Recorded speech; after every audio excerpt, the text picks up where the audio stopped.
So Kim Davis was released the other day. Yeah. From her bonds. Sure. Of justice.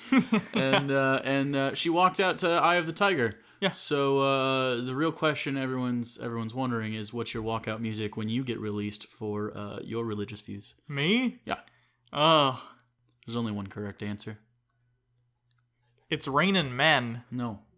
That's Why not? not? The correct Okay, answer. what's the correct answer? My humps. Oh, it's provocative. My humps. Yeah, that'll get people going. I get it.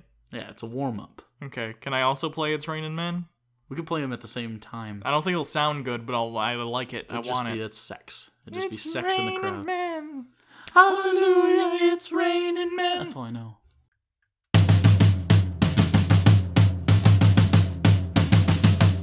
La la la la la la la la la la la. Here we go. It's the Bible reloaded, the logic explosion, like Jesus and Moses, but it's Hugo and Jake. The Bible is jaded, and most of it taken, so get educated with Hugo and Jake. Pull up a pew and stop what you're doing, it's Bible reloaded time. They call it debated, the theists will hate it, I'm talking to taken, but it's Hugo and Jake. So I'm with the show then, it's not getting coded, it's the Bible reloaded, with Hugo and Jake, with Hugo and Jake. Why is it always homoerotic with us? That's a question we could ask all day, man. Or we could fuck. Then it won't be. Then we will have sated that. Hello, everyone. I'm Hugo. And I am Jake. And this is the Bible Reloaded. With more Bible. Yeah, it's in the title. That's what we do. We are in 2 Kings, and we are almost done with Kings, right? I don't know. How many pages we got left? Totality of Let me Kings? listen to our flipping. I feel like we're not that far. Chronicles, We're about- 16 pages. Yeah. 16 pages until we're in Chronicles, and Chronicles has a lot of repeating shit. So a lot Chronicles of that's going to is get gonna skipped. be real short. Yeah. But anyway, today we are back to talk about more of the exploits of Elisha. And if you don't remember what happened, Elijah, who was Elisha's mentor, basically, he was taken up to heaven in a fiery chariot. Got Highlandered, sort of. Actually, I say taken up to heaven. The Bible doesn't say that. It just says he was taken away. We don't know. Maybe he went to like a Waffle House, which is reasonable. You pull up to the Waffle House in a fire chariot, you're getting still mediocre service because it is a Waffle House. You ever notice how there's only Waffle Houses on I-75 or other major highways? Yeah, no one wants to go to a Waffle House. No one wants it in their town. Yeah, why would it be in your town? Like, that's where the Denny's is kept. Every Waffle House was opened on the same day, somewhere in the 70s, and there's been no maintenance done to them whatsoever. And the sign kind of breaks. It's not even a restaurant, and it's an experiment in entropy and seeing how long it takes for them to crumble to dust. Anyway, so today we're talking about more of the exploits of Elisha, now that he has Elijah's miracle powers. Oh, and also Elisha was bear guy. He's the guy that has the bear powers. He will not bring back the bear powers, though. Which is weird. You'd think if he Sadly. could summon bears to kill children, you'd do it more often. Well, you'd also expect him to be able to summon them to do, like, menial tasks. I like, know. Bear, make me food, or bear, make my bed. It's a good thing I don't have, like, child-murdering bear powers. There would be no children around me ever. Especially not our neighbors. Oh, God, I hate that baby. I'll buy a real bear and set it loose in the apartment on the off chance it'll find it. Anyway, today we're beginning in 2 Kings chapter 4, verse 8. The Shunammite's son restored to life. That's a spoiler, but I guess here we go. Big ol' spoiler. One day Elisha went to Shunem, and a well-to-do woman was there. Well-to-do. She was a handsome woman. Who urged him to stay for a meal, so whenever he came by, he stopped there to eat. She said to her husband, I know that this man often comes our way as a holy man of God. Let's make a small room on the roof and put a bed and table and a chair and a lamp for him. Then he can stay there whenever he comes to us. And then the husband replied, That's just a shack on the top of our house. Not only that, it's a little... I understand that hospitality is a big thing in the Old Testament, and as was Hebrew culture at the time. Especially to holy people. Really, you're gonna build a room for a person who occasionally stops by for a meal? She's well-to-do, Hugo. She's well-to-do. She's of wanting upstanding moral fortitude. She wants some of that Elijah dick. Who doesn't? That's in fairness, he's an old man with like a beard. That's Elisha super dick, sexy. by the way. You said Elijah dick.Maybe that's what he got in the Highlander process, though. He get got the switch Elijah's dicks. dick. Yep. Yeah, It's like the end of Young Frankenstein. Is there a dick involved? Yep. Oh. Watch that movie again. It's been a while. One day when Elisha came up, he went to his room and lay down there. He said to his servant Gehazi, Call the Shunammite. So he called her, and she stood before him. Elisha said to him, "Tell her, you have gone to all this trouble for us. Now what can be done for you? Can we speak on your behalf to the king or the commander of the army?" What would she need the commander of the army for? Oh, just like, hey, I got a neighbor who's an asshole. Can you maybe army that? Like, destroy it completely? Army that? Yeah. Yeah. That's what they do. They have spears and... Well, Alicia's got bear powers. Yeah. Why isn't he exploiting the bear You powers? should just be like, hey, you have anyone you want to take care of? I got these bears. They do whatever I want. So far, we've seen 2, but I would assume that power maybe extends to other bears and not just those 2. He has the attack bears, but also he has, creative bears that can do interior decorating. Or for special price, he's got his sexual bears, which are just men. Yeah. Hairy men from San Francisco. Yep. All right. That was the easy joke. It usually is. She replied, "I have a home among my own people." Whatever the fuck that means. Okay. She has some sort of dementia. She can't reply coherently to questions. Sure. What can be done for her? Elisha asked. Gehazi said, "She has no son and her husband is old." So have sex, have relations. But he's old, and this is something that's interesting. The spunk don't work no more. In the Bible, it's often brought up the age of the man when they're talking about someone not being able to conceive children. That's not how children actually work. Women go into menopause and run out of eggs, so they can't be fertile anymore, but men can continue to produce healthy sperm. Less healthy, but still, they can produce sperm. sperm. There's some degradation of the chromosome, and you have more complications over time, I believe. But you can be like 90 But they don't care if they have kid. retarded kids. No. Yeah. Often by terrible rape in India.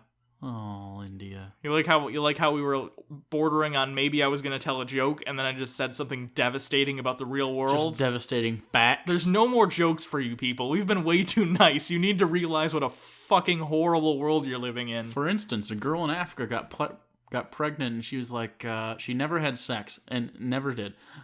She gave a blowjob and then got stabbed in the stomach and then got preggers from that. Isn't that weird?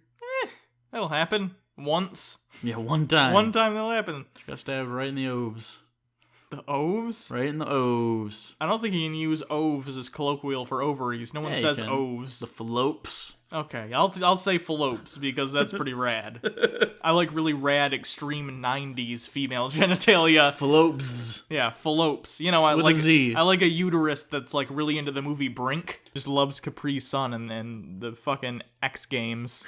Then Elisha said to her, "Call her." So we called her, and she stood in the doorway. About this time next year, Elisha said, "You will hold a son in your arms." "No, my lord," she objected. "Please, man of God, don't mislead your servant." I'd like to think she's not had children of her own free will, like she's a child-free person. She's like, I don't really want kids. It's not what I want to do with my life. I know this is the Bible, and that's all I'm good for as a woman, but I choose not to.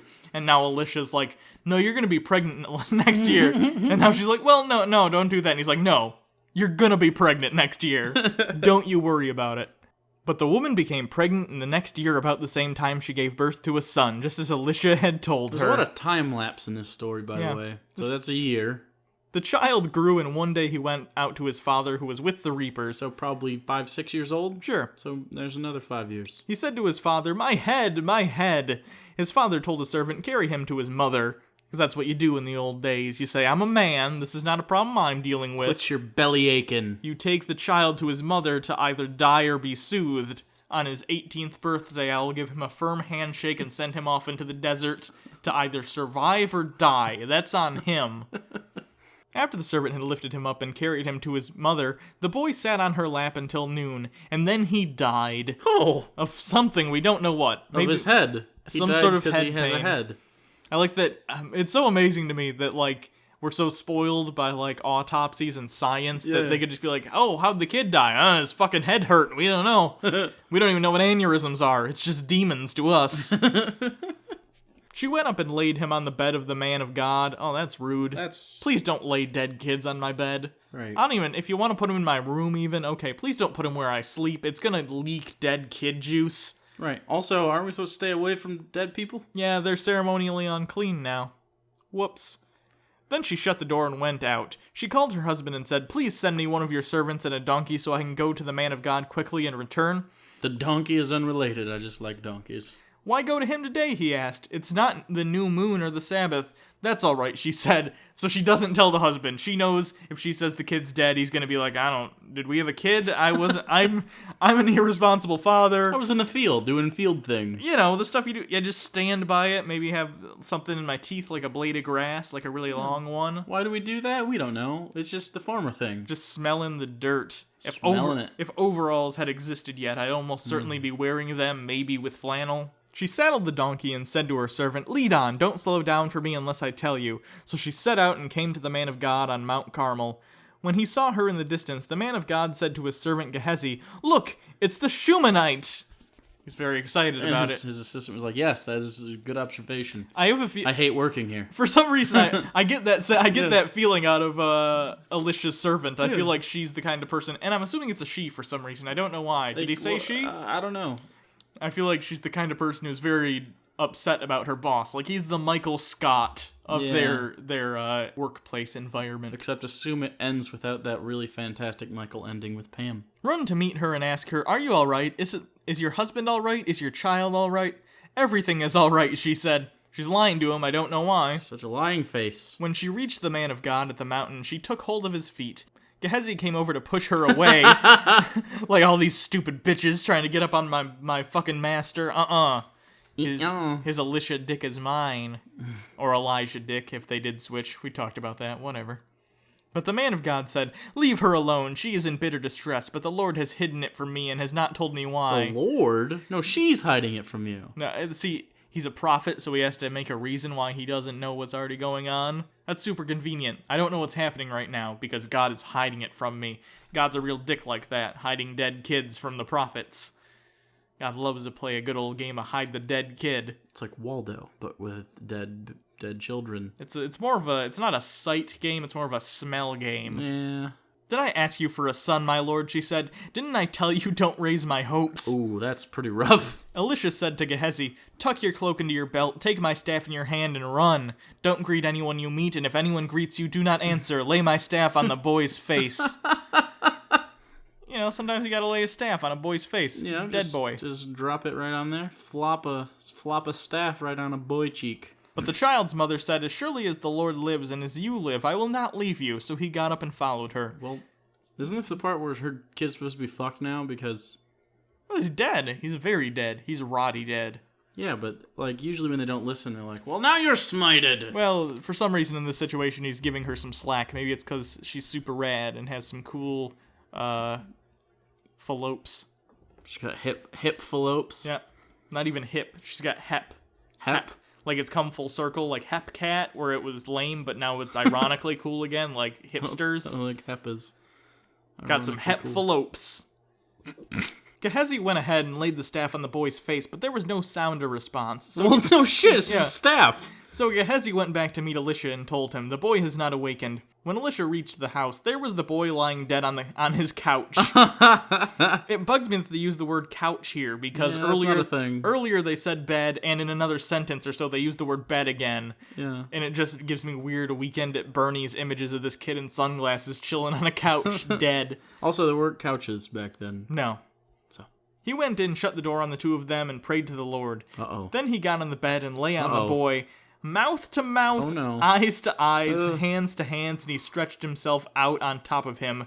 The boy's body grew warm. The boy's body grew warm because your body was on it. That's gross. Oh, he's on dead boy mouth, just breathing. Like, oh. You know the smells that come out of a dead boy's mouth? It's the smell of a body rotting. Literally. The gut bacteria that were helping you digest your food are now digesting you, and it's coming out of a boy mouth. Again, you'd think I'm making a joke. No, this episode is all about making you feel shitty about living on this planet. You will be a nihilist by the time this episode is over. Elisha turned away and walked back and forth in the room, and then he got on the bed and stretched out on him once more. That's not a tactic. Well, he had to get over his refractory period. The boy sneezed 7 times and opened his eyes. What? Why did he sneeze? You know, it's when when you come back from the dead, you gotta sneeze real bad. Is there dust up in his nose? There's your own rotting nose is up in your nose. You gotta sneeze out the dead parts. Ew. Elisha summoned Gehazi and said, "Call up the Shunammite," and he did. When she came up, he said, "Take your son." She came in, fell at his feet, and bowed to the ground. Then she took her son and went out. And then that was the end of that. And that's forever. the last we heard, because I assumed the boy was like, I wasn't dead. I was like really tired, and that dude came up and he I had a migraine. laid on me twice. Oh. It was really weird. It didn't help. No. And then you hit me in the cheek with a staff. It was really Felt uncomfortable. like a dick. I was just really chilling, dude. You didn't have to like sick the old man on me. At least you didn't use the bears this time. This is the resuscitatory bears. They come up and they're they do bears in nurse outfits. Yeah, Yeah. it's cute. They're not really good at resuscitate. They still eat you, but they're cute doing it. The title of this next section sounds like a Goosebumps book. Death in the pot. And if you don't know, this is, I think, the only miracle in the Bible involving soup. So Oh, if you good. like soup, This is and- a soup joke we were talking about in last episode. did we say? We said, hey, soup humor. Oh, well, here's the soup. Elisha returned to Gilgal, and there was a famine in the region. While the company of the prophets was meeting with him, he said to his servant, "Put on the large pot and cook some stew for the prophets." Okay, stew is not soup. No. Okay? There's chili. Wait, no, stew is a soup. No, there's chili, right? Which Okay. is not a soup. Chili, I would argue chili is a soup. If And chili's a soup, cereal is a soup. cereal is so different than chili. No. And then also, like, oatmeal would be a soup because it's got the same properties of cereal, but also similar to that of chili because Okay. it is thick and made with another thing, and then you mix stuff down up in it and you heat it up. But stew is like a thick, hearty. It's almost like a filling that you just didn't put inside anything. Like if you put stew in a pot pie, it's no longer soup. But once I take that filling and put it in a bowl, it's suddenly soup. Yeah. No. See, but like cereal doesn't have a protein, and in fairness, not all soups have a protein. Well, I if get you have that, but- granola, it's protein. You mean meat? yeah, You don't have to have. You can have vegetarian chili Of course you can, but I'm just saying it's or still soup. tomato Okay. soup. Tomato soup. Okay, in the comments, what qualifies as a soup? Is cereal a soup? The answer is no, but you can vote on it. And Hashtag Soupgate. and is chili, chowder, whatever, Where's the line delineation of when soup becomes not soup anymore? Mine is stew. Also, bonus question, are hot dogs sandwiches? Yes. No. So many comments. Anyway, back to the soup story. One of them went out into the fields to gather herbs and found a wild vine and picked as many of its gourds as his garments could hold. Those are random nature This is gourds. gonna be a very gourdy soup. super gourdy. When he returned, he cut them up into the pot of stew, though no one knew what they were. The stew was poured out for the men, but they began to eat it. They cried out, "Man of God, there is death in the pot," and they could not eat it. So does it just smell like shit? Yeah, Is the idea that the gourds were icky? they never say they're poisonous per se, It says death in a pot, But- but I thought that's what it was gonna be. but they eat it and they're fine. They're just like, ew, this is gross. Did he accidentally get durian? Because Maybe. durian is the stuff that even Andrew Zimmern won't eat. Yeah. And if that's the case, then maybe this story is like legit, and they're like, don't fucking eat that. Elisha said, "Get some flour." He put it in the pot and said, "Serve it to the people to eat," and there was nothing harmful to the pot. Flour, all that does is thicken it more, and it further my case into it not being a soup and turning into a filling that you just don't have a crust for. This is considered a miracle in the Bible, by the way. That's just cooking. That's not a miracle. He just put flour in it. Mario Batali Elisha- is a miracle worker. One of his miracles is making soup a little less shitty. That's not a miracle. I could do that, and I sustain myself on microwave food. That's true. But, like, I have all the confidence in the world that you could take flour and put it into a soup. I don't know if I would even think to do that. I'd just be like, That would just make it thicker. It doesn't do anything to the flavor. no. There's no reason that did a thing at all. Finally, we're going to end today on yet another of Elisha's miracles. This one's a little more impressive, though it's not as impressive as maybe it should be, and that's the feeding of 100. This is very Jesus-y. Yeah. Or Jesus was very Elisha-y. Maybe. Making food last a long time is a very Jewish miracle. Yeah, they're just frugal. Not even. I mean literally. Like this happened here earlier. There was a Yeah. thing about olive oil. The whole Hanukkah thing. There's a story Manna. about the oil lasting for however many days. Manna just kept Resource scarcity must have been a very big issue for them was when the so many of desert? their miracles. I understand. I'm just saying. Like this would have been really impressive to people. Like, oh, he fed 100 people. That's awesome. Of course it would be. I'm just saying it's an interesting insight into the society in which this was such a big deal that The only resource scarcity. The really only society that's not impressed by that is ours. I know. I know. That's what I'm saying. Because It's an interesting anthropological idea. I can just go like don't give it more credit than it's due. I'm talking about like I can just go to Taco Bell and get something for $1.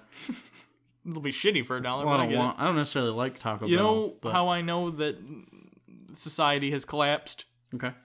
McDonald's. Oh God.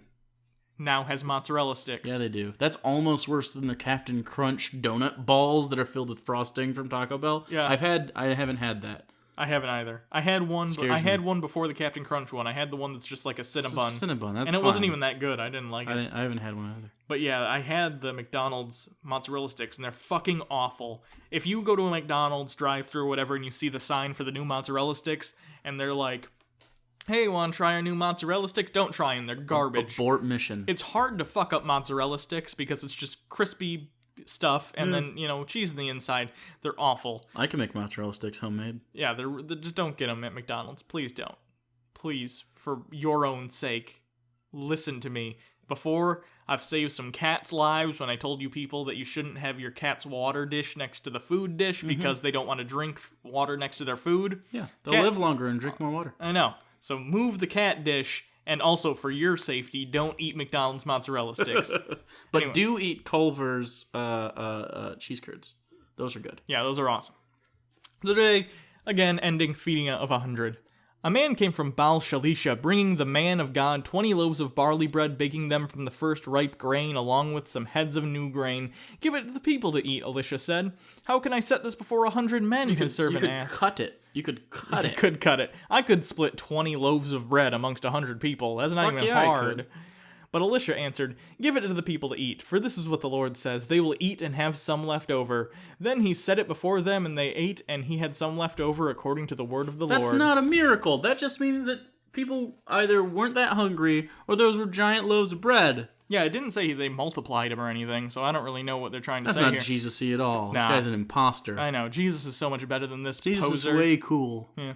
Anyway. Tits McCool. Or Cool McTits. Cool McTits. Cool McTits, brah. For anyone asking, if you don't know, Cool McTits is our version of an ideal savior. It's cool Jesus. He's just a super cool dude. He's on a chick track. The official spelling is Kool, capital M, tiny c, tiny c, apostrophe, capital T, little I, another capital T, lowercase, and then a Z. Cool McTits. Z. Cool McTits. Yeah, so that's the official spelling. If you ever get it wrong in the comments, I'm going to ban you from the channel. Yeah, same with Harold Penisman, get it right. So before we go, we just wanted to give a quick shout out again to the Skeptic Fence, because we were on the show not too long ago, and there is a link to that right there. Yep. And you should click that and check them out, because they were a good time. It was fun. We talked for like 2 hours or more. Mm-hmm. It was really, really long time, but it was all fun. And, they're professionals over there. They have some neat equipment. Yeah, wish we had cool equipment. We don't have cool equipment. Nah. But anyway, other than that, you can check us out on Twitter at Bible Reloaded. You could follow Hugo at Hugo Reloaded. Yeah, and donate to our Patreon. We do a once a month Patreon live show. We just did one. It was very long, actually. That was like 2 hours. Was it? Yeah. Man. The first one was only like an hour 15, wasn't it? Yeah.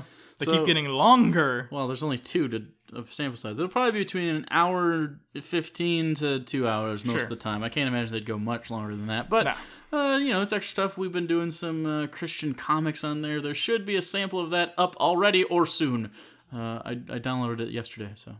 You can always subscribe to the channel and get more of the Bible study, because this is the best part of the channel. Is it? Yeah. It's our lowest viewed. Yeah, but 20,000 isn't bad. It's like a fine wine. It's like not everyone. They're sequential, so you can't really. Yeah, I know. A lot of them, the old ones, have a lot of views. Yeah. Anyway, so thanks everyone. Until next time, I'm Hugo. And I am Jake. And this has been the Bible Reloaded. And remember, nothing is funny as long as children are dying in Africa. It's not even a joke. Nope. You feel bad? Feel bad for laughing? I don't. You should. They don't have any food, but I have an apple. Sure is an apple. Bye, guys.